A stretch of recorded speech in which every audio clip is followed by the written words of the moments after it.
Liam had always been drawn to the allure of the untamed wilderness. The dense canopy of the eldritch forest, with its twisted trees and perpetual mist, seemed like a world apart from the humdrum of his daily life. It was a place where stories of old spoke of spirits and creatures that lurked in the shadows, a place where the line between myth and reality blurred. As he ventured deeper into the heart of the forest, the light dimmed, and the path beneath his feet became a tangled web of roots and vines. The air grew colder, and the silence was so profound that it seemed to press against his eardrums. It was then that he heard it, a soft whisper, almost like a sigh, carried on the wind. It was calling his name. Liam. He paused, his heart pounding in his chest.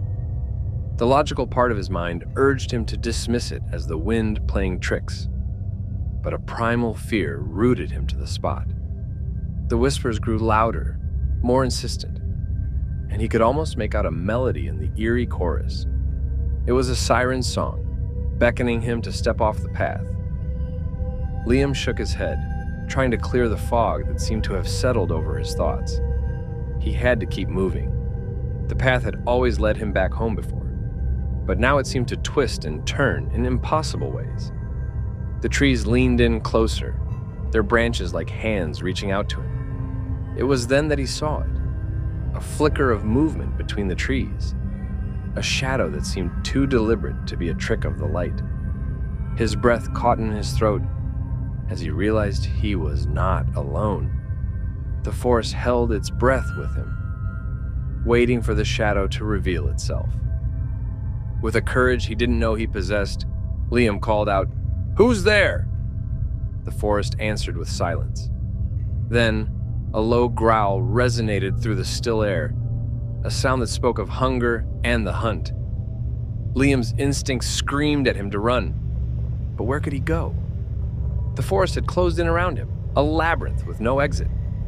The growl grew into a cacophony of snarls, and from the darkness emerged a creature born of nightmares. Its eyes glowed with a malevolent light, and its form was both wolf and man, a beast of legend, a werewolf.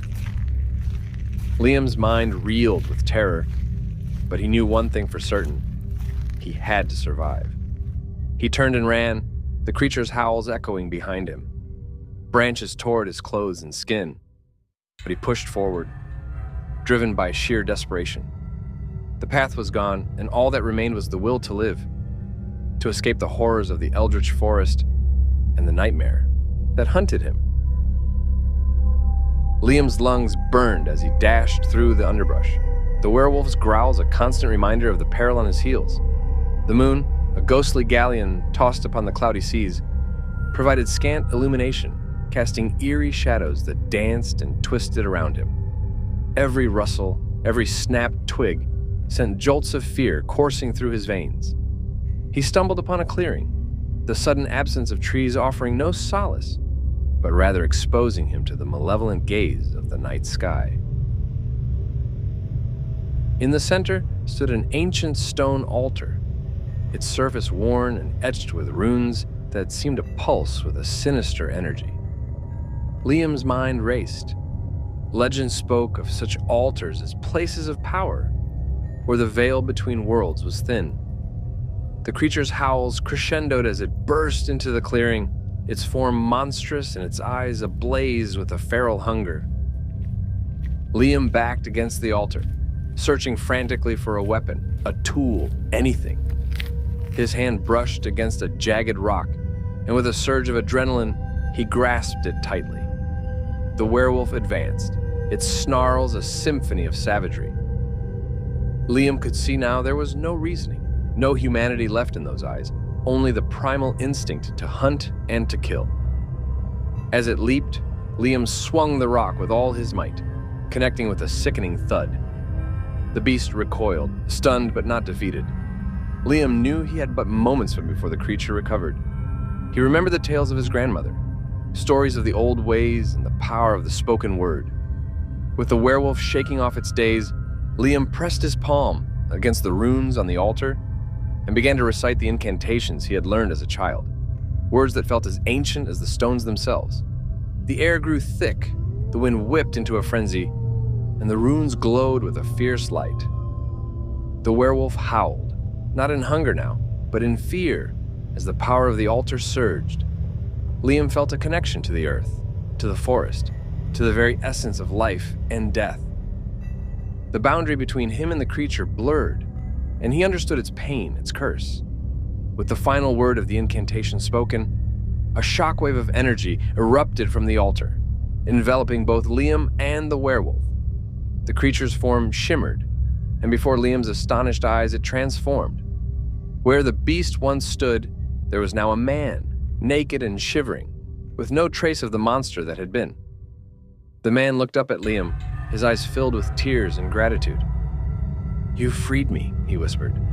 The curse was broken, but at what cost? The forest had claimed another part of Liam's soul, a price for meddling in the ancient magics. As dawn broke, Liam helped the man to his feet, and together they walked out of the eldritch forest. The trees seemed to watch them go, whispering secrets to the wind. Liam knew he would never be the same, that the forest had marked him, but he also knew that he had saved a life, perhaps even his own. And so, the story of Liam and the werewolf of the eldritch forest became a legend, a tale to be told around campfires and in hushed tones, a reminder of the thin line between man and monster, and the power of redemption.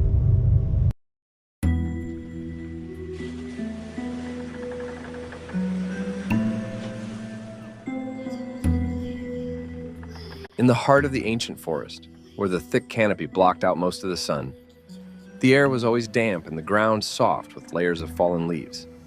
The villagers spoke of the woods with a mix of reverence and fear, for tales of the forest's heart were passed down through generations, each more terrifying than the last. It was said that within the deepest part of the woods, there existed a clearing that no animal dared to enter, where the trees themselves seemed to recoil in horror. At the center of this clearing stood an old, gnarled tree, its bark black as midnight, and its branches twisted into grotesque shapes. Four friends, driven by the allure of the unknown and the thrill of adventure, decided to seek out this heart of the forest. They were young and full of bravado, laughing off the warnings of the elders as mere superstitions. As they ventured deeper into the woods, the light dimmed and the path grew treacherous.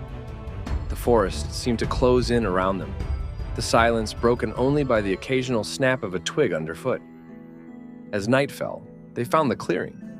The sight of the black tree struck them with an inexplicable dread.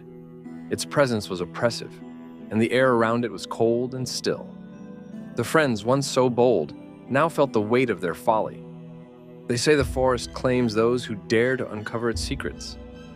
That night, the forest was alive with whispers, and the black tree hungered for souls. One by one, the friends succumbed to the terror, their screams echoing through the trees, a chilling reminder of the forest's dark heart. As the night grew darker, the forest seemed to come alive.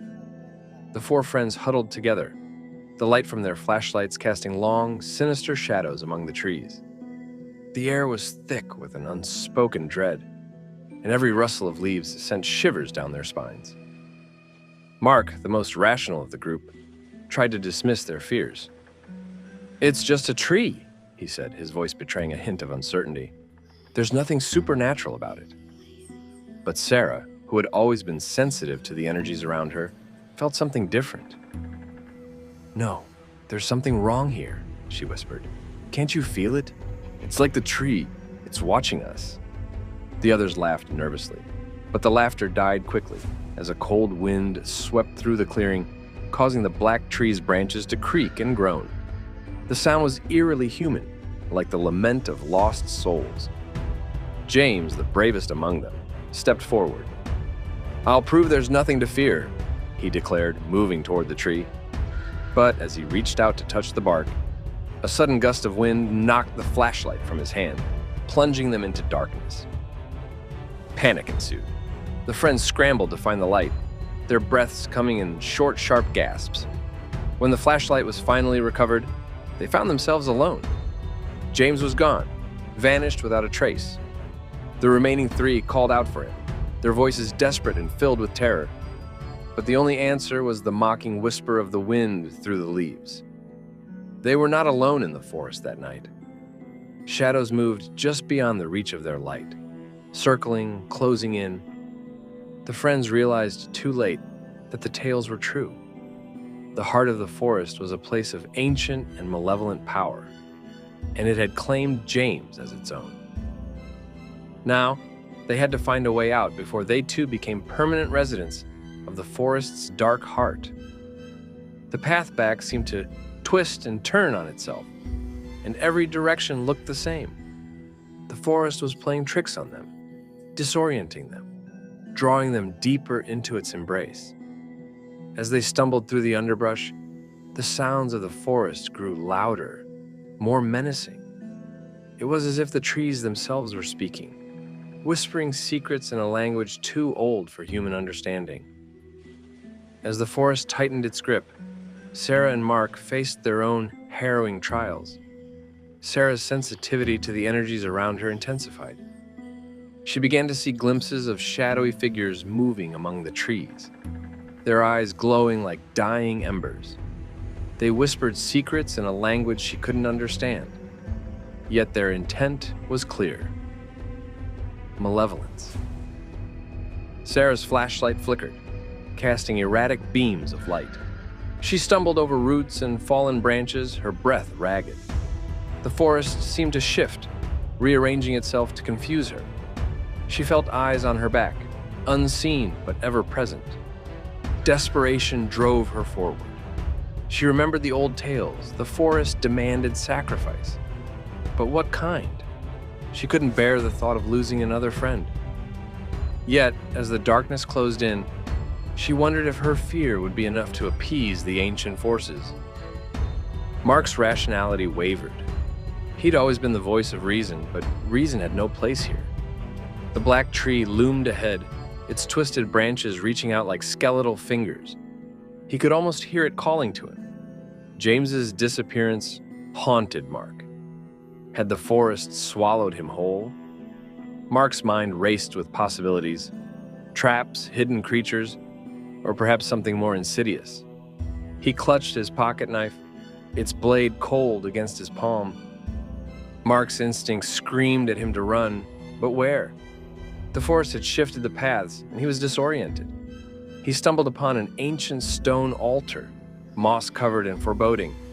Symbols etched into its surface seemed to pulse with life. Mark wondered if it was a gateway or a warning. Neither Sarah nor Mark knew the other's fate. They were alone, isolated by the forest's malevolence. Each step took them deeper into the heart of darkness, where time lost meaning and reality blurred. The black tree watched, its roots digging into the earth, feeding on fear. And so, they pressed on. Two souls entangled in a nightmare, seeking answers, survival, and perhaps redemption. But the forest held its secrets close, revealing only fragments of truth. Whether they would emerge unscathed or become part of the forest's cursed history remained uncertain.